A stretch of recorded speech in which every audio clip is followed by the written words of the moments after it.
All right. Well, welcome everybody. I'm Red Hippie, and we've got Truman in the room too. Truman's going to act like a disc jockey. And anybody listening on the recording, if you can, get out a piece of paper. Ideally, the piece of paper is going to be white. It can be lined, but ideally, it'd probably be a blank white piece of paper. And get a blue pen. That's ideal. If you've got a black pen, then that's okay too. But ideally, a dark blue pen, and we'll get started. All right, so we're going to learn how to be our own genie, how to have Aladdin's lamp in life.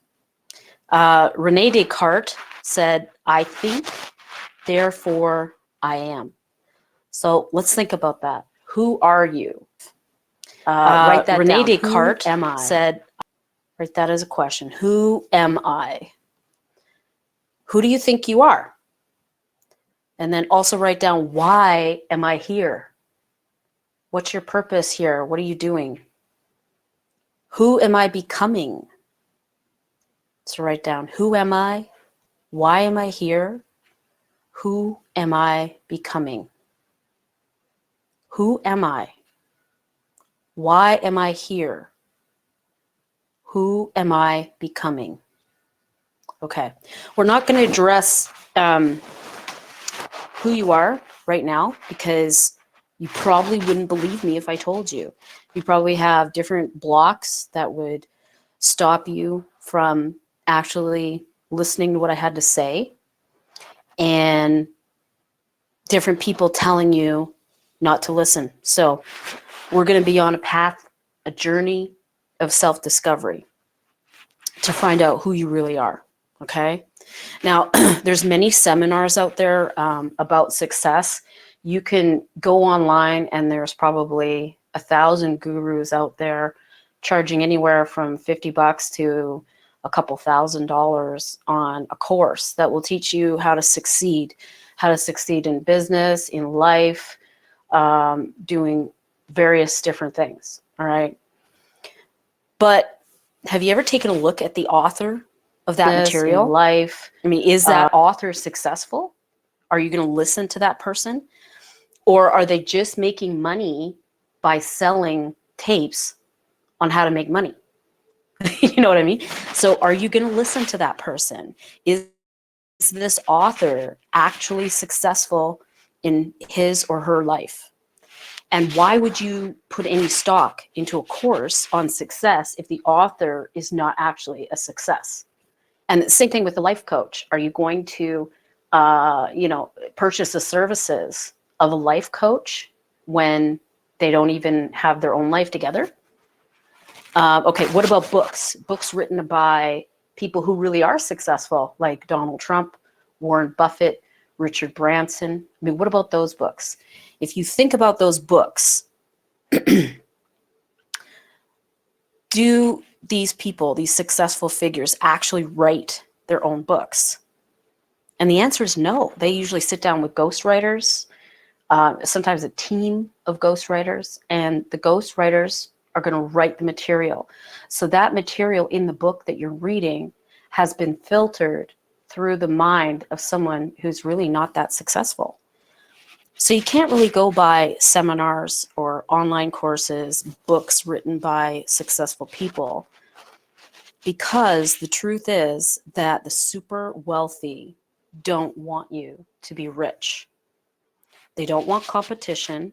Okay, they want you to be the workers in their factories. They don't want you to own a factory that is competition to them.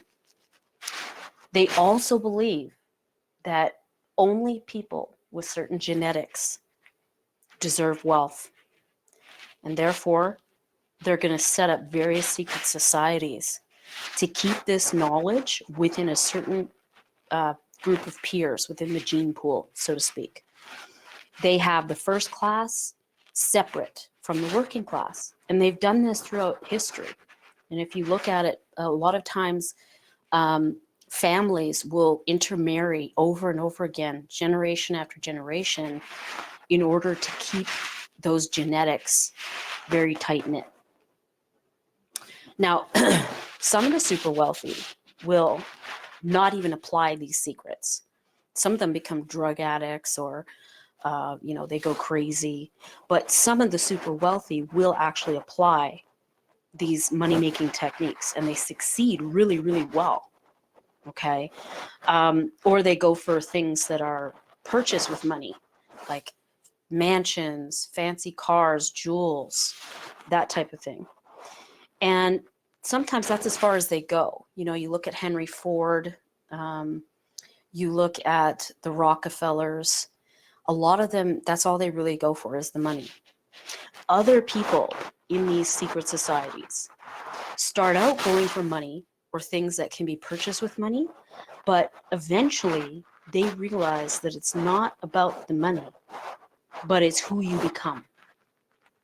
It's about living a life of wonder, about waking up with a spring in your step, with an excitement that you have learned how to control the universe. And so we go back to what I started with, which is, who are you? And that is what we're really going to discover with this course. Hopefully we can do it every day or every other day, and we can go on this path of discovery. Okay, so the first thing that we're going to start with is the Teachability Index. So on your piece of paper, underneath the who are you stuff, you're going to write the basics. I have 5 basics, but I'm not going to teach all of them today, just one today. All right, so number 1 is Teachability Index. Then leave a space for number 2, 3, 4, and 5, but they're going to be blank today. Okay, so then underneath that, you're going to write Teachability Index, and then in your own words, write what I'm telling you about Teachability Index. Okay, there's 2 factors. So there's the willingness to learn and the willingness to accept change. And those are at a scale of 0 to 10. So your willingness to learn is, what are you willing to give up to learn this? And just rate yourself on a scale of 1 to 10. If you're willing to give up all of your money, all of your time, all of your energy in order to learn this, then your willingness to learn is a 10 out of 10. Most people are not going to be a 10 out of 10 right out of the gate. And that's okay, as long as you accept that that's where you're at, right? Okay.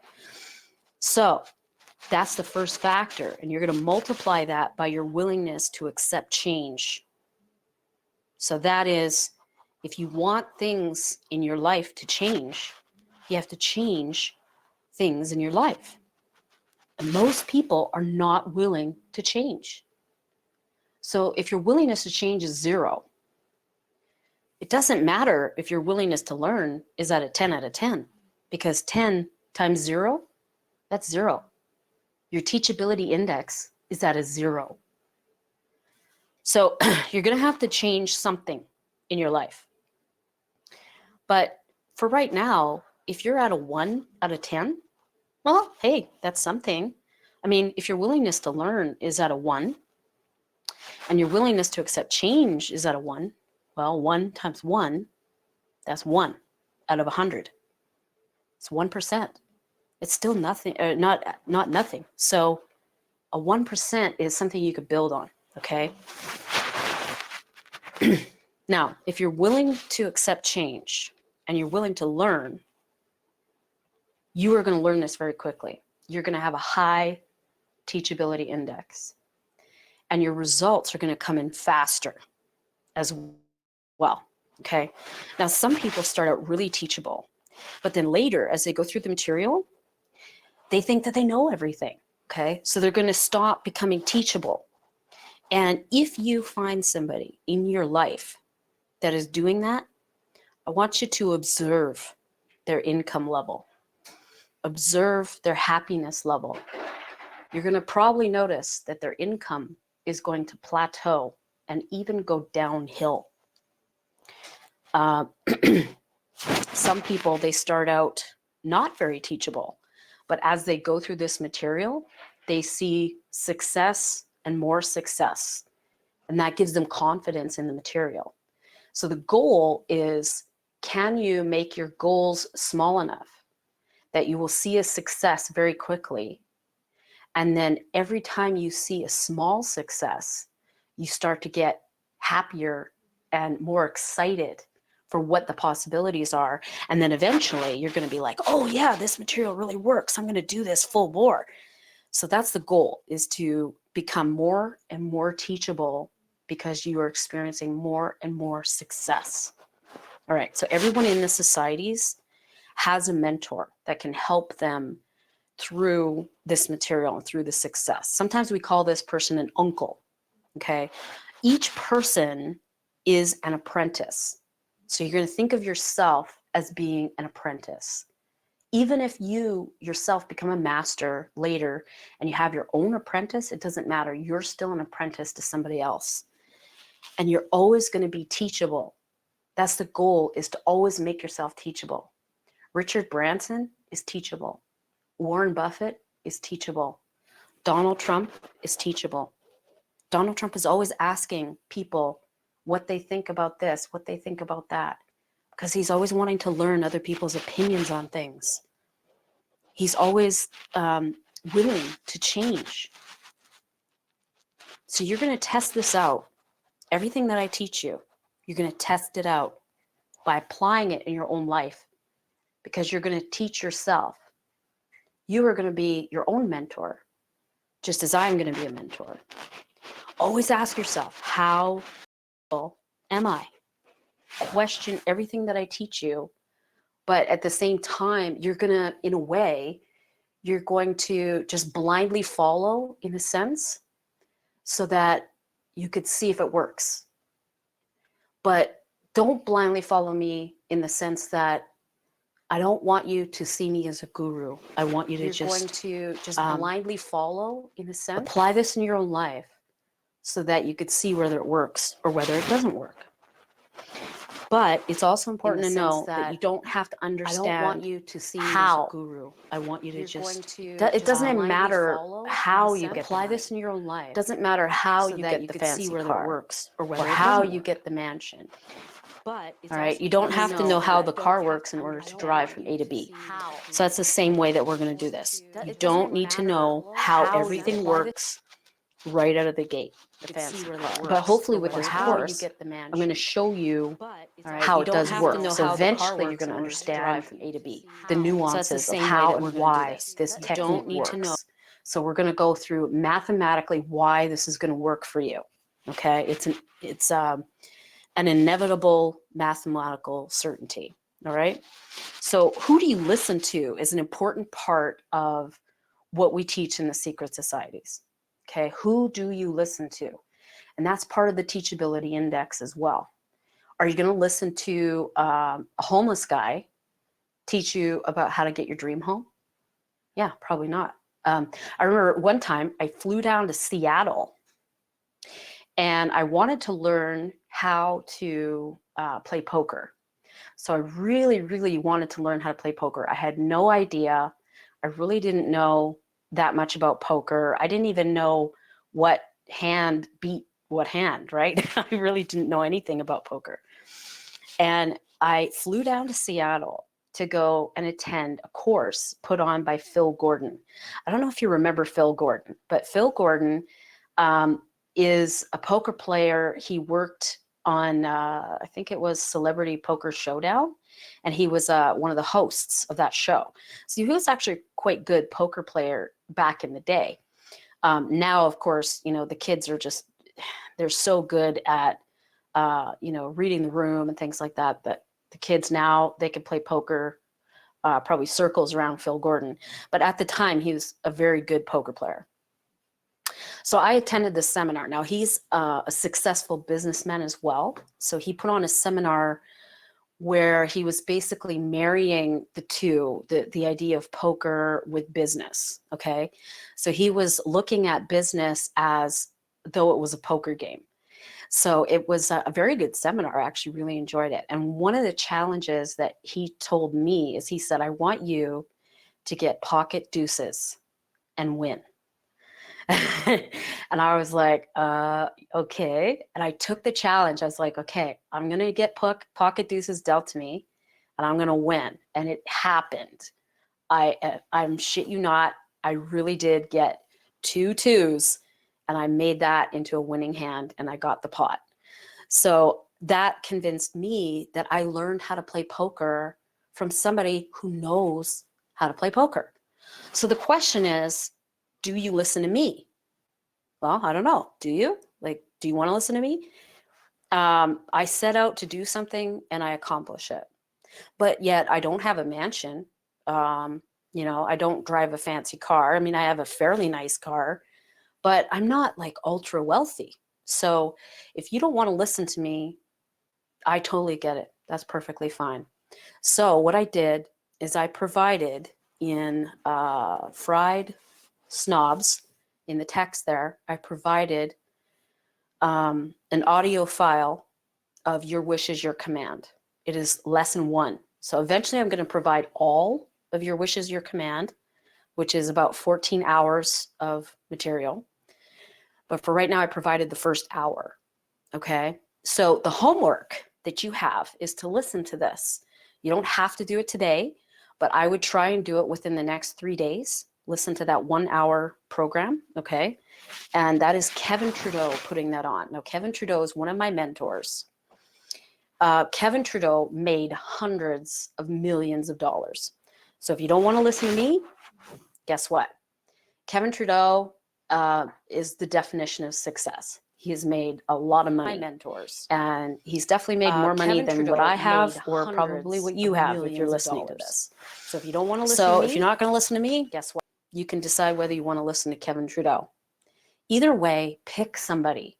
Pick a mentor that you have available to you that can show you the ropes. And try and pick somebody who has had numerous success at whatever it is that you're discussing. So for example, if you want to learn how to cook, Gordon Ramsay would be a great guy to teach you how to cook. But if Gordon Ramsay is teaching you about playing the piano, probably not a good idea. Okay. All right. So we've gone over Teachability Index and we've gone over how this is all about who you are and who you are becoming. And we're going to go through that a lot more in the next few days. But for right now, I'm going to go for some audience participation. All right. Does anybody know about the Fibonacci sequence? Truman, do you know?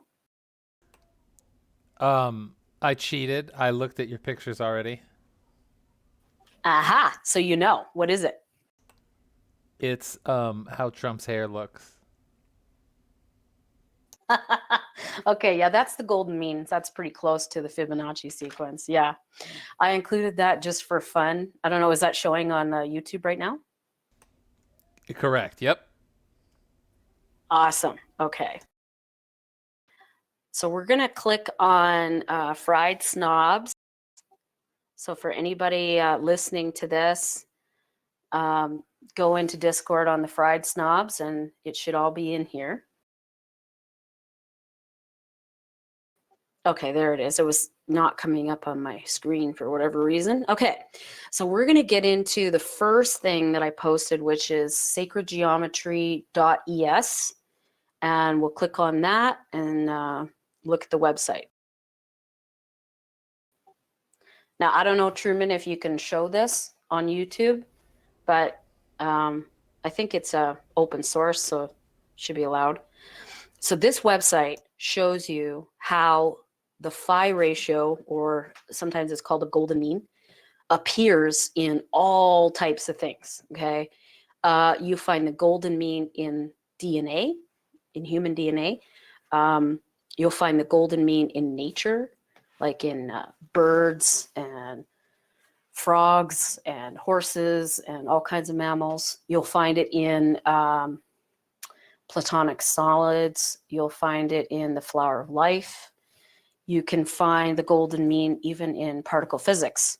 So the golden mean is a big part of this universe. And when we're looking at the Fibonacci sequence, Fibonacci Fibonacci was a mathematician and a botanist, and he observed life and he observed plants mainly. So he went and counted, the leaves on trees. He counted branches. He would count flower petals. In the sunflower, you have two different spirals going. So he would count the numbers in the spirals. And he realized that they all were using the same types of numbers. So he came up with a sequence of 1, 1, 2, 3, 5, and it goes on from there. Okay, so that's a Fibonacci sequence. Now, I'm just trying to pull up, under the picture of Trump, there is a picture that I showed. Okay, so this shows the relationship between phi and the Fibonacci sequence.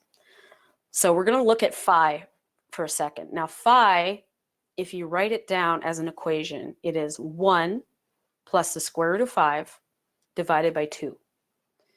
Okay, and that's going to give you a decimal of 1.618, and then there's a whole bunch of numbers. It goes on forever and ever. It's an irrational number. It's just like pi. So there's no actual decimal that is going to approximate this. So I want you to think about an irrational number for a second, like it's a relationship. So you have a relationship between two people. It's a conversation, and it's constantly evolving and changing every time. Okay, so we're going to observe that now in this picture. So it has 4 columns, and it says current term, previous term.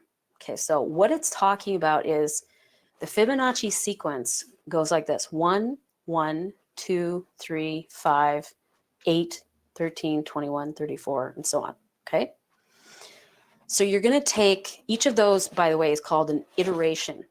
So you're going to take the second iteration, or the second number, which is 1, and you're going to divide it by the first iteration, which is also 1. Okay, so 1 divided by 1. So that's written down in the division column. And then it gives the answer in the ratio column, which is 1. 1 divided by 1 equals 1. All right, then you take the third iteration and divide it by the second. So that's 2 divided by 1, which equals 2, and so on. So we go down, and then we get 1.5, we get 1.6 repeating, and then we get 1.6. So you get the idea, okay? Notice that the further down we go, the closer you get to the phi ratio. All right, so now we're going to look at the next picture. So if Truman, if you could bring that up on YouTube, it is a graph that I plotted by hand.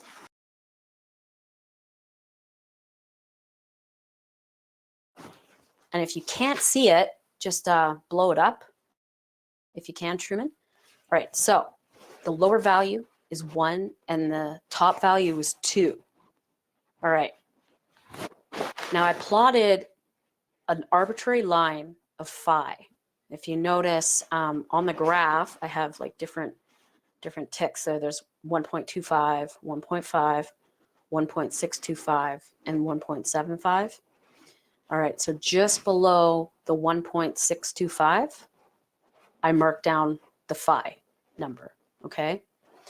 So I want you to look at how these numbers, these plots that I put on the graph, how they are in relationship to phi, all right? So we start out at 1, and that is below phi. Then we go to 2, which is above phi. But then, if you look, 2 is actually closer to phi than 1 is. All right, and then we go to 1.5. All right, so 1.5 is now again below phi, but it's closer to phi than is 2. All right, then we go to 1.6 repeating. That's above phi. So we're going below, above, below, above, below, above. But we're closing in on that number phi, okay? So it is an inevitability, mathematical inevitability, that you will approximate phi if you do this. This is the Fibonacci sequence. If you think about it, the third dimension is all about phi. Think about that like it is God, or like it is God's instruction, God's code for the third dimension. If the third dimension is the matrix, then the source code is phi. Okay, but phi is perfect. It's perfection. It goes on forever and ever in both directions. Okay, there's no beginning and there's no end. So the problem is that, I mean, creation, if you look at creation, we have a beginning. There's a day when you're born, and then eventually there'll be a day when you die. So you can't be perfection. So creation has the next best thing, which is the Fibonacci sequence. Now, some people will dispute this. They'll say, oh, well, the golden mean isn't actually used in nature, and that's a myth, and blah, blah, blah. Well, okay, if you look at 1,000 specimens in a species and you measure all of them, and then you take the average, you'll get phi, okay? But each individual person, like if you were to measure your own body, you might not come up with phi exactly, all right? And that's okay. But just know that if you were to take all human beings and measure them and then take the average, you would get phi, or pretty darn close to phi. Okay, so from that, we're going to go to the next picture, which is Fibonacci's Vitruvian, or not Fibonacci, Da Vinci's Vitruvian Man. So if you can bring that up, Truman. Okay, so this is just to show that phi can be found in the human body, or the golden mean, or whatever you want to call it, all right? And if you look below that, there is another picture. Okay, so this is mathematically showing you the same type of math. Okay, now they, for whatever reason, they call it a half plus the square root of 5 over 2. But if you look at it mathematically, that's the same as what I said earlier, they call it, which is 1 plus the square root of 5 plus over 2. It's the same as what they're showing here in this picture.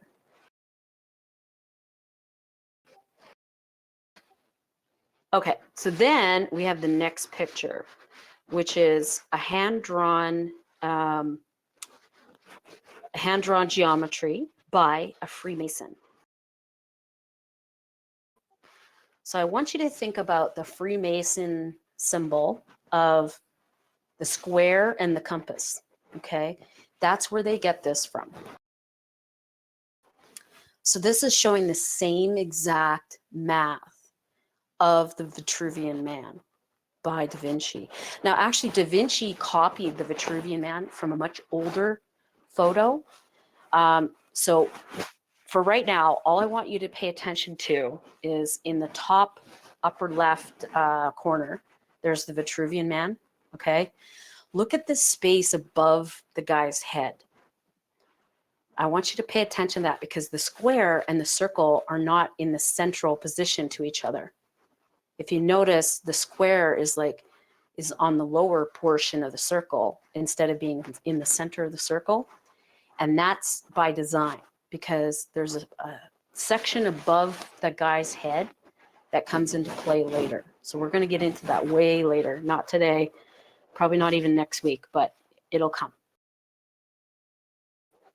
Okay, and then another picture that I have below that is the statue David.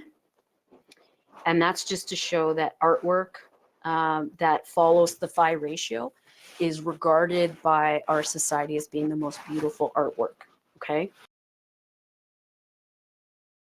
And then you can also see there's another picture of a frog that I provided, and it shows the phi ratio in a frog. And then there's also a butterfly. So if you can just slowly bring those up, Truman. And then another picture is of the human hand. So if you look at the phalanges in your hand, okay, that's the bones between your knuckles, okay? If you look at your phalanges, the relationship to your hand is the phi ratio. And it's just, that's all that is just showing the relationship is phi. Okay, that's 1.618. And then there's more. There's a bunch of fish there. And all of the fish also display phi ratio, and the dragonfly. So it's just to show that in nature, you have the phi ratio. Okay, and then another picture below that, it shows the golden rectangle, the golden mean rectangle. And within that is a curved spiral and a straight spiral. The straight spiral is regarded as being masculine or male. And then the curved spiral is regarded as being feminine or female. Okay, so that's all that means. It says figure 739, and then it talks about male and female spirals. That's what it's meaning right there. All right, and then below that is some architecture. Okay, so architecture that is built with the phi ratio is considered the most beautiful architecture on the planet. And that's just one example. That's a pagoda in Japan. Okay, so it's just showing you how when we see something that is golden mean, we regard it as being the most beautiful. Like above that, when I showed you the golden mean rectangle, okay, that's regarded as being the most beautiful rectangle. And then below that, the final photograph that I have is of a bunch of spirals. Okay, there's a galaxy spiral, a hurricane spiral, a sunflower, which has actually two spirals. It's counter-rotating. So there's one going counterclockwise, and there's another one going clockwise. And if you look and you count the numbers, it's actually a Fibonacci sequence.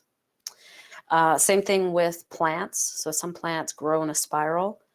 And then there's a nautilus shell. The shells are usually phi ratio or pretty close to it, okay? So all of that to talk about how phi is, it's basically the source code for creation in the third dimension, okay?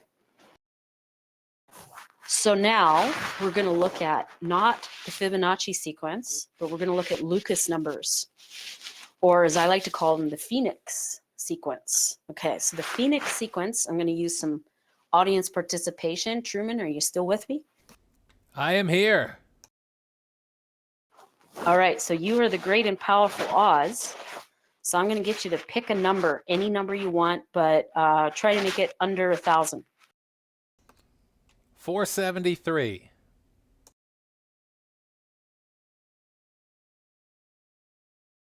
Okay, 473. Do we have anybody else here, or is it just you? Open is here too. 432. 432. Okay.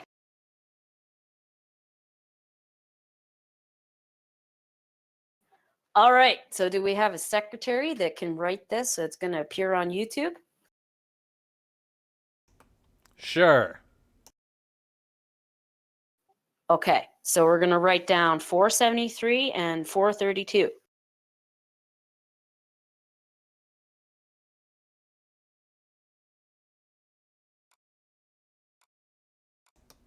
$473 and $432.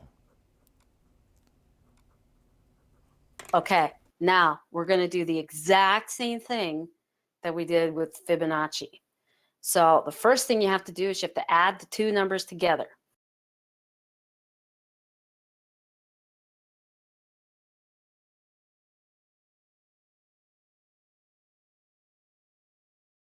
I didn't know I needed a calculator. I had to grab mine here. Okay, okay.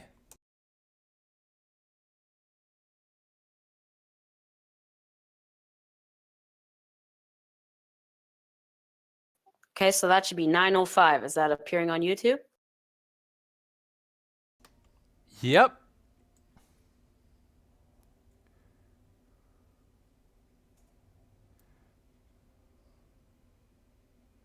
And then the next number is 1337.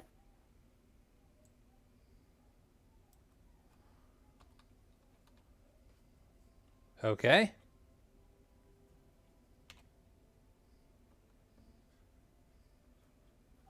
And then correct me if I'm wrong, anybody, but it's 2242.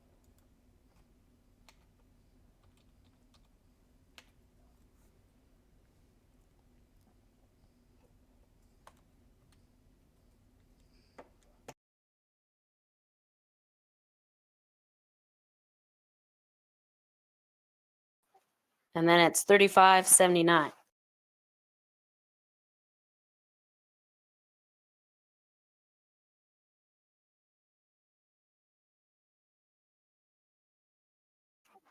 And then 5821.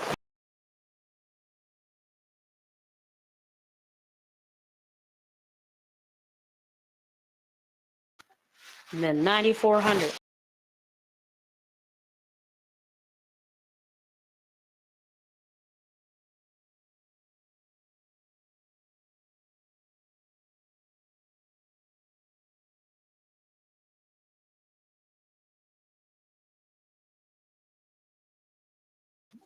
And then I got 15221.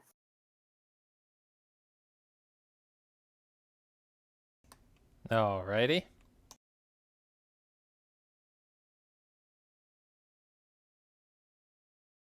And then I got 24,621.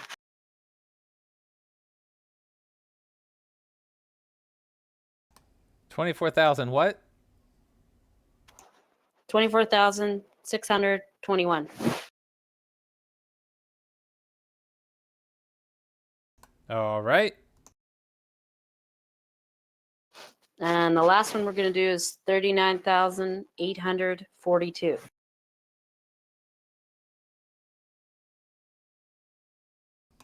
Okay. All right, so now we have to divide the second iteration by the first iteration. So that's 432 divided by 473.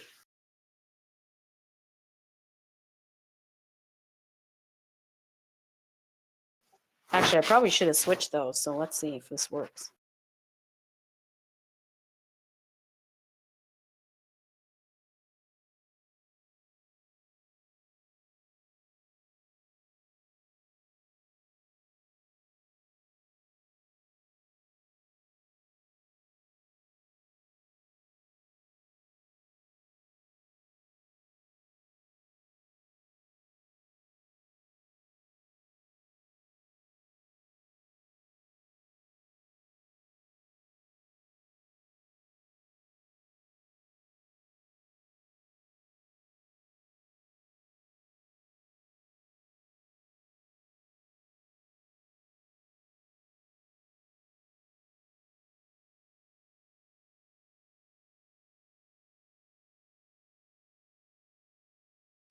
Okay, so I got a couple of these. So the first one I did, the answer is 0.913.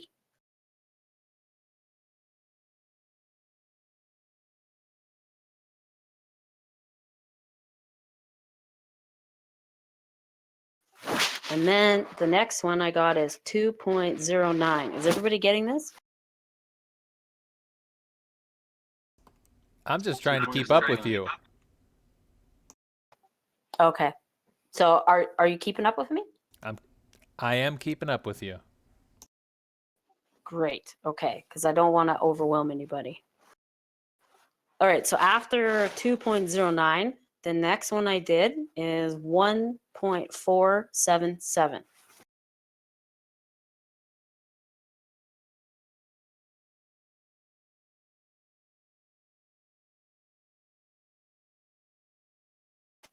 Okay, and then I got 1.676.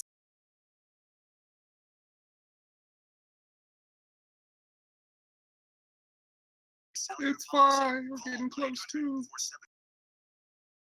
You noticed that, huh? Oh, I know where you're going. I'm listening. Okay, and then I got 1.596.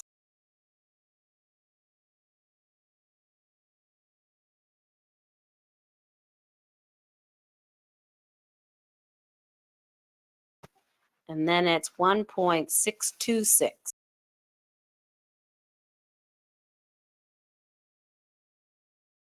Yep, it'll keep bouncing until it gets close, close, close, close, close. And it will never makes it, but it gets close, close, close.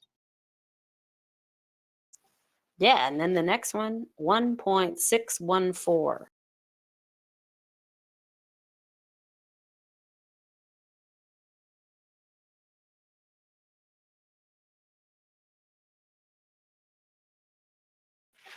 $1.619.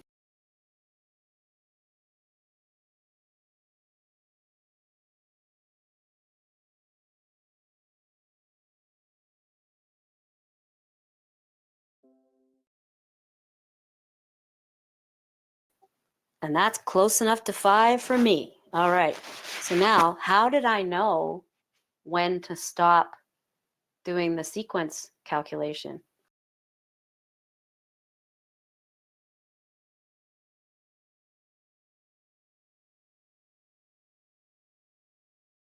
Anybody? It automatically levels out.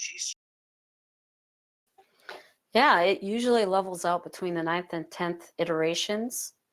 Sometimes it goes to 11. But yeah, if you go to the 10th iteration, then it is a mathematical certainty.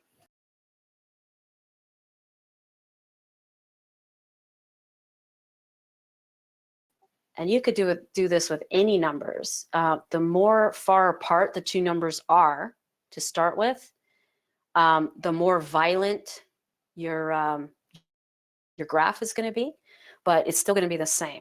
So let's go back to, oh wait, can you guys hear me? Yep.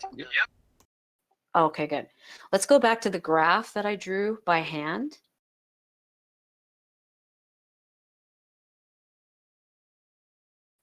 And just blow it up on your own computer if you can't see it. I know it's kind of dark, but anyway.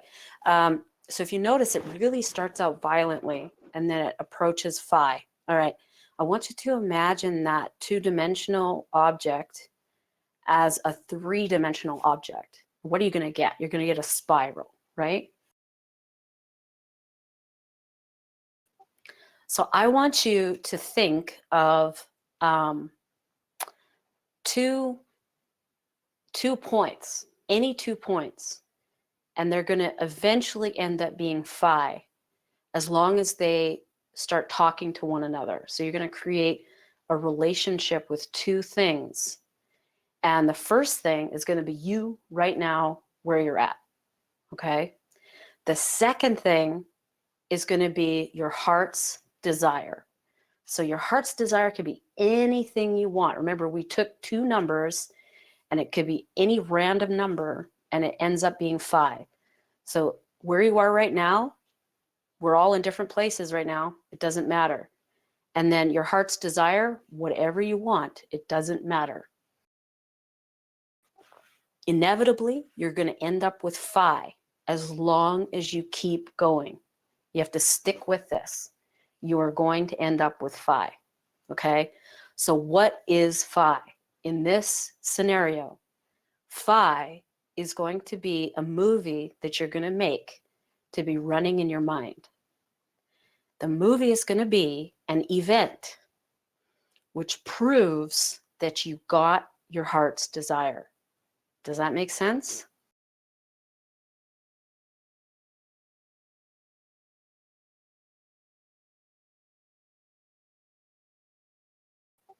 Does anybody have a goal that they don't mind sharing?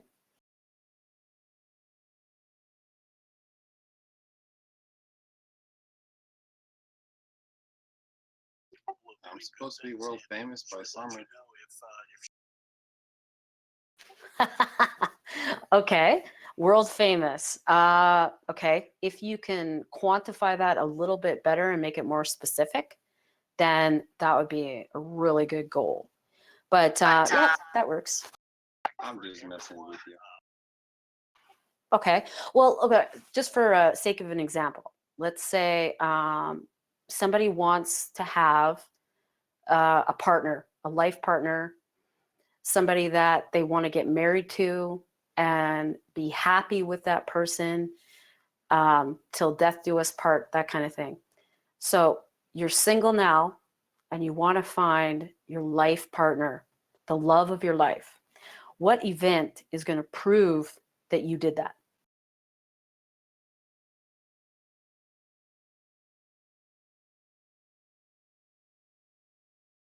Like, say, an anniversary, like a 50th wedding anniversary, perhaps?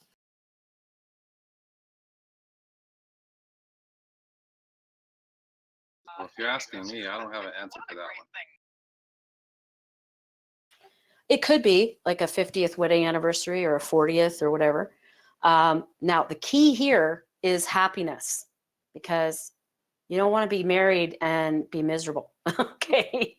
I know the Beatles, before they were famous, they had a famous mantra that they would say. They were like, what do we want? Success. When do we want it? Now. And then years later, Paul McCartney is famous for saying, we forgot to include happiness. And that's kind of really sad when you think about it, because they got everything that they set out to get, but they forgot to include happiness. So you always include happy people. So in your movie, you're going to create some event that's going to prove that you got your heart's desire.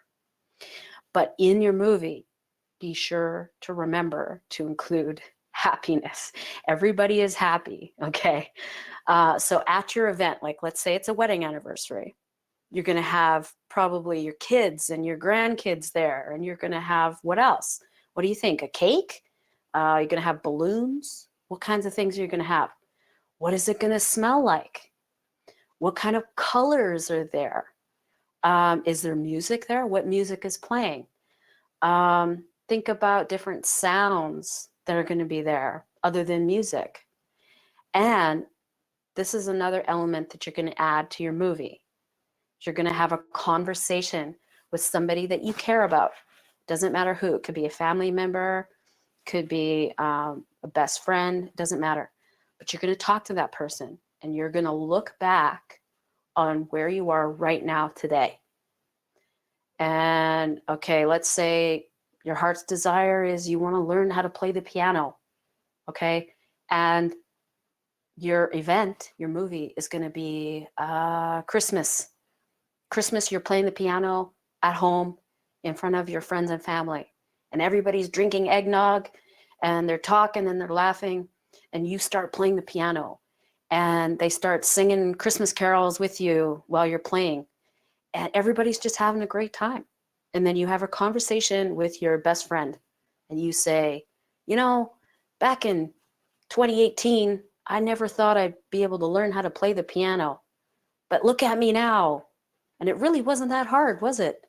And then your friend responds to you and says something like, yeah, you were totally tone deaf. I couldn't believe that you learned how to play the piano, but you did. And you both laugh, okay? Something like that. You have a conversation, and you're going to look back on today, all right? So does everybody kind of have that in their mind of what they're going to put in their movie? I got some ideas. You do. Okay, good. All right. So the homework then is you're going to run this movie 2-3 times a day. If you have time, run it more often. Okay. The more details, the more sounds and smells and everything that you could put in your movie, the better.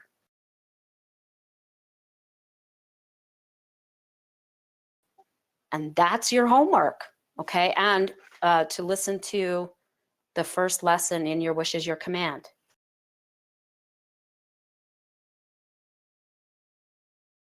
Okay, now I could take questions if anybody has any questions.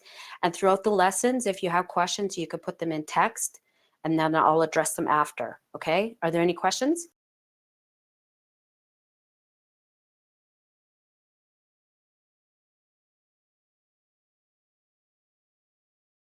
No, ma'am. Okay, awesome. Awesome. Well, I mean, we'll go into this obviously a lot more deeply tomorrow and the next day and so on, but that's really where you start. That's how you drive the car. And we'll worry about how the car works tomorrow and the next day and so on.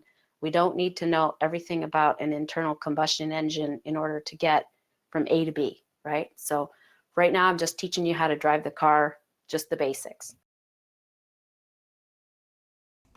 All right, that was very interesting. It's a lot to think about. Put yourself in the picture.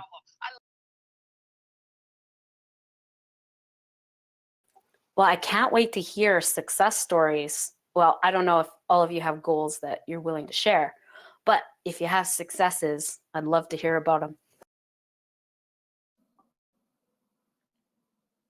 Side note, Jim Carrey did this. He wrote out $1 million check, put it in his wallet, and presented it to himself much later in life after he became rich. Isn't that cool? Hey, Professor Hippie, next time when you ask for goal, everybody must participate and it has to be a 1 week goal. A 1 week goal. Interesting. So you can see it work.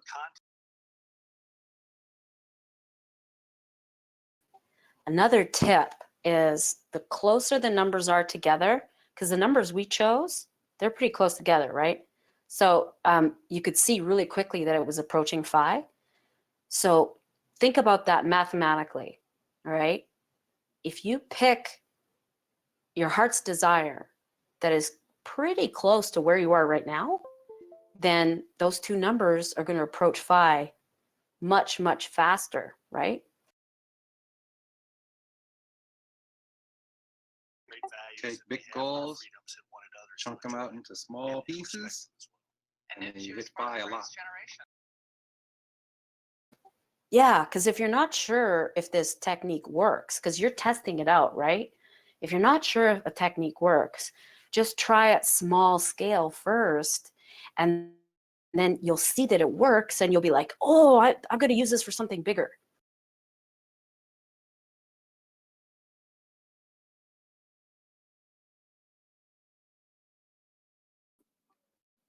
How many disciplines have you studied?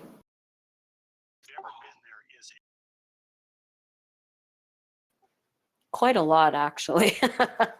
I'm a bit of a jumper. I jump from thing to thing. Okay. See, that's what life's about, though. Studying it all. Right? She's giving you some real knowledge here. A piece of it. Yeah, I mean, that's the way I am because I'm a Gemini. But, you know, it's a funny saying. I think it's a Shaolin saying. I'm not sure, but I'm not afraid of the 10,000 strikes which you've practiced only once, but I am deathly afraid of the one strike you have practiced 10,000 times. Bruce Lee. Bruce Lee, there you go. Yeah, see, I'm not the guy that's practiced 10,000 times, and I'm trying to be that now. But in my earlier days, I was a jumper. All right, I'm going to cut this one off for today.